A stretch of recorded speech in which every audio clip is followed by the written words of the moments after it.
Danish pro, Frederick Brink, ace-10. And he's going to raise it up to 900,000. Joe Cada, Michigan proud, ace-6 of hearts. Cada's been riding a short stack for quite a while. When he won in '09, he had a much smoother ride to this point. Brink's 15 million, way below the average. With a suited ace, Cada probably wants to see a flop. All in. Wow, on the button. Cada is all in, and with that weak ace, just hoping everyone folds out, I imagine. I need to count. Cada with 17 big blinds. And this is not an auto call for Brink. It would be for nearly half his stack. Joe Cada not comfortable that someone's contemplating a call. Brink does make it, and he'll be the definitive favorite to knock out Joe Cada. The one-time dishwasher versus the one-time busboy. And the busboy turned world champ is in a lot of hot water for his main event life. Brink trying to knock out Cada, who's trying to make a second main event final table. Here is the flop, and Cada not going down without a fight. If Joe Cada had any more outs, Brink would be drawing dead with the best hand. Joe with flush draw, straight draw, and a pair draw.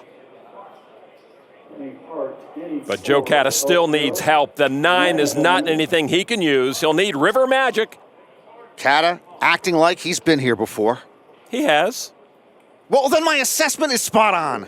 Joe Cada's path to main event history needs some lucky GPS now. It's the 4 of hearts. Cada with his double up with the flush and the straight. And Brink's stack is brutally cut in half. Too many outs for Brink to fade, and with that, Joe Cada basically swaps stacks with Frederick Brink.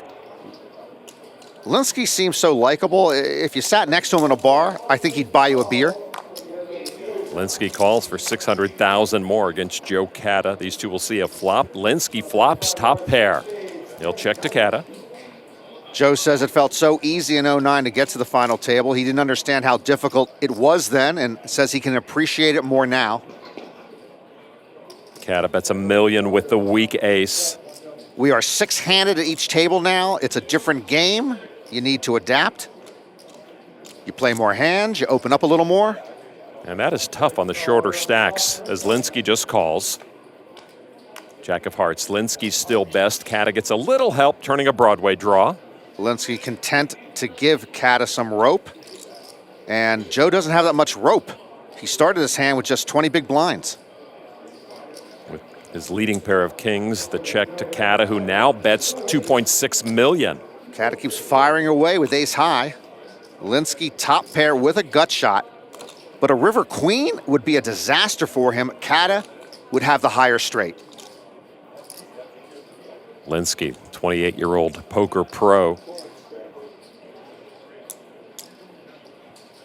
Uses one of those yellow chips to call. Those are worth $1 million each, so over $10 million in the middle now. Joe's face seems to be aging with every call by Linsky. Tray of diamonds is a harmless card. Top pair good for Alex Linsky. Cada is in a corner here. I don't think he can bet his way out of it. All in. Wow, after Linsky's third check, Cada moves all in.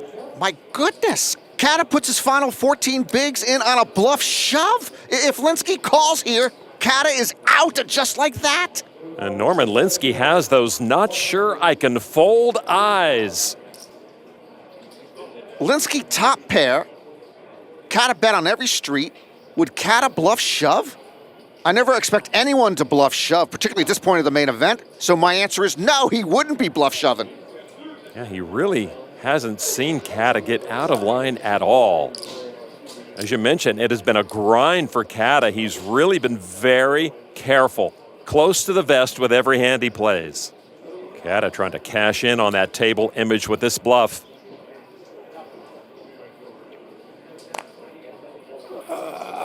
It's a tough one. What do you have? It's a good hand. Cada trying to look comfortable, but nothing about him looks comfortable. Am I allowed to answer your question? Is that in the rules? I probably wouldn't. You can ask him, though.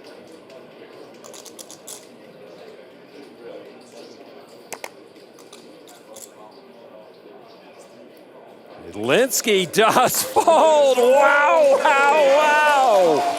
Linsky still thinks he might have been had because he was. What a play by Joe Cada. Ice in his veins? That's a block of ice. John Sin on the button with aces and a big stack. This guy's been blessed. Aces on the button. If I ever have another post-midlife crisis, I will name my rock band that. A raise to 1.1 million with aces. Tony Miles. Wakeboarding, no. Snowboarding, no. Rock climbing, no. Being positive? What's the upside to that? You are so negative. That's one of my positive qualities. Miles in the big blind, still the short stack. Here comes the big blind defense. You know, right after the flu shot, there should be some vaccine for big blind defense. Tony better tread lightly against the aces, and Miles does pick up top pair, but still a 4.5 to 1 dog. Meditation, please. It's not a good time to flop top pair against aces on the button for Sin. Miles will call almost any c-bet here. $1.2 million is the c-bet from John Sin. If Miles wants to completely turn his life around, he should move to Silver Spring, Maryland, and look for that original Eternal Spring. It is hard to find, but when you do, it's inspirational. And now Tony with a call. He's already in for 15% of his short stack. You know, if Tony's so active, can't he move a little quicker at the poker table? Wow, he will now as he turns 2 pair and has flipped the odds on Sin. Miles checks again.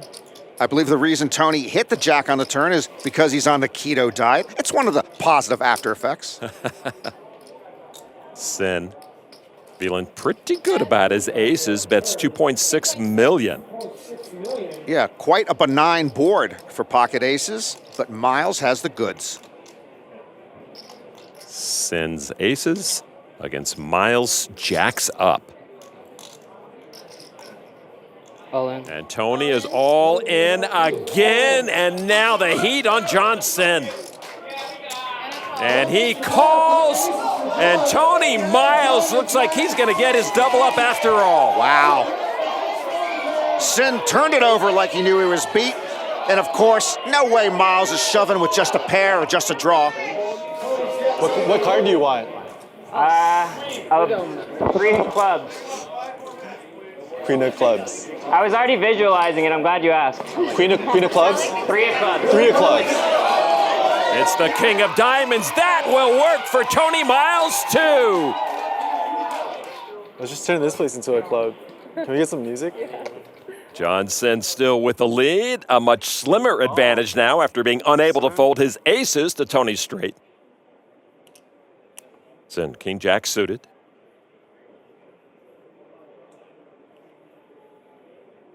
He says, let's play for 9 million. 9 million? Queen 8 off Tony Miles. As we approach 200 hands, this is now the longest heads up in main event history. In 2016, Qui Win and Gordon Veo went 182 hands. Wow. Tony Miles with aggression and then some, feeling frisky with his new won wealth, a 3-bet to 34 million. Some late night pep to his step. By the way, if Sin wins this thing, his 11th and 1st in a 3-year span, that would compare very strongly to Joe Cada's 1st and 5th over a 10-year main event period. Sin with his own suited 1-gapper will make the call. Tony not loving that. Tony had only 2 World Series cashes before this one, totaling $6,400. This one will be either $5 million or $8.8 million. His Queen 8 against Sin's King Jack suited. Big pot already. And boom, boom, trip kings is John Sin's reward for that pre-flop call. Yeah, and after his 3-bet, Miles' reward is whiffing the flop. John Sin sitting pretty. Will Tony continue his charade? It looks like he will, Norman. Yeah, but first there'll be a chip dance, and then he'll make a c-bet. At the worst possible time, Tony Miles with a c-bet equaling 32 million. Sin sitting on a monster. He doesn't want to scare the fish off the hook. By the way, another reason they are moving slowly, they are tired. Yeah. I think they've almost worn out their rails. John Sin with his Godzilla trip kings.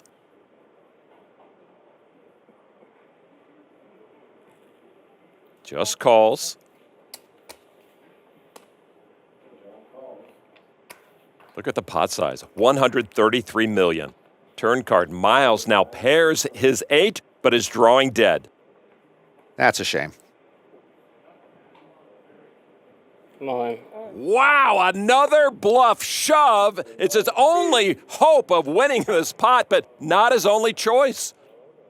And this time, I don't think John Sin is folding. I think if you just have me beat, it's just really gross. But I don't think I can fold. I don't think I can fold. I don't think he can fold. Once again, as with Miles' other bluff shove, if Sin calls, he's world champion. Yo, a flush draw. 113.5. 100. I promise I am not slow rolling you. I just really don't know. It's late. And it's a big decision. I don't have ace king.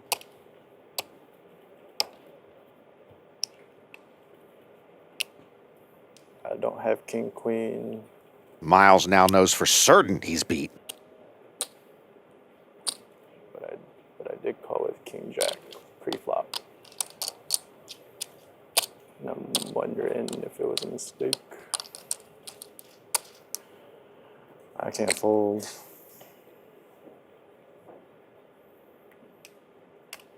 John's dad about to get the thrill of a lifetime.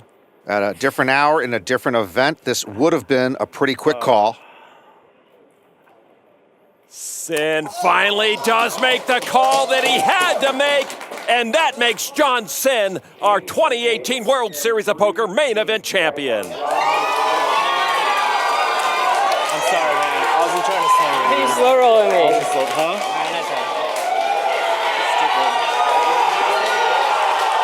John Sin has brought the main event title home, wherever that may be. Tony Miles quite dismayed right now.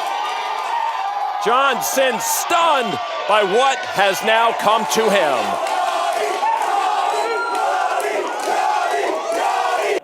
Nick Mannion still in 4th place, but he's got pocket aces. You always want aces, but on the final table bubble here, they better hold up. If someone cracks them, it could cost you your stack. Yeah, we saw John Sin's aces cracked not too long ago. Dyer gets out of the way, as does Cada. Now Antoine Labatt. Labatt looks down at pocket kings. Very inopportune time to pick up kings. Labatt does have Mannion covered by 15 million. Yeah, he's got the 2nd place stack, does Labatt. But he'll get involved, just a matter of how much he wants to get involved. He just calls with the kings. And now Rich Zhu, 7th place stack, and Zhu with pocket kings, Norman. This might be the worst time ever to get kings. It's bad enough to run kings into aces. It's even worse when you run kings into aces and someone else has kings, and we're on the main event final table bubble. Zhu says all in. Zhu, the short stack of these three. And now Sin on the button gets out of the way. Linsky quickly looking at his cards with pocket tens. He's out. I've never seen pocket tens folded so quickly. And Miles with queen 7. And he quickly folds. With aces, Mannion. Mannion in the greatest catbird seat imaginable. All in. And he is all in, so Rich Zhu officially at risk. Now back to Labatt, who has both covered with pocket kings. I feel bad for Zhu. It's hard to be all in with kings pre-flop and drawing dead to a chop. We saw Mannion fold pocket kings on day 6. Can Labatt do it here? No, he cannot. He calls. And now Rich Zhu sees the awful position he's in, as does Labatt. Once Mannion 4 bets all in, over Zoo's all in, I guess Labatt could have mucked his kings, but I can't imagine I would have. This is amazing. Zoo staring at Bubble Boy Abyss. He can't win the pot outright. He's hoping for a straight to chop with Labatt. Everyone here in the Amazon room on their feet. Nick Mannion looks very peaceful with aces versus kings versus kings. 2 clubs out there. Labatt still has a chance, but Zhu does not. Lon, I don't think we've ever seen aces, kings, kings, and it happens on the main event, final table bubble. Zhu is gone. Labatt needs running clubs to win the hand. So the hand not over, but we do have our final table. Labatt still with a chance at a double knockout, but he needs running clubs. Eight of hearts.